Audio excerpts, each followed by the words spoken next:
এটা হচ্ছে সৌদি আরবের হোলসেল মার্কেট, সবজি মার্কেট।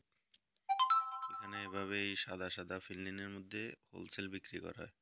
এই যে মরিচগুলো দেখতেছেন, এগুলো অনেক দাম। লালগুলার অনেক দাম, এই যে সবুজগুলা এত দাম না।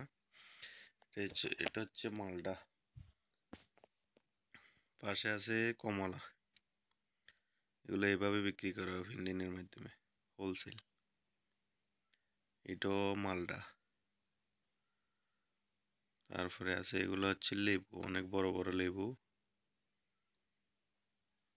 এগুলো এক ফিল্ডিন 4 রিয়াল।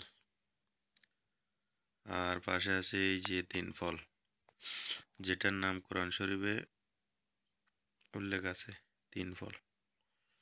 আর এটাও মালটা, এটা 3 ফল। এগুলো অনেক সুস্বাদু মিষ্টি, অনেক শক্তি এটাতে।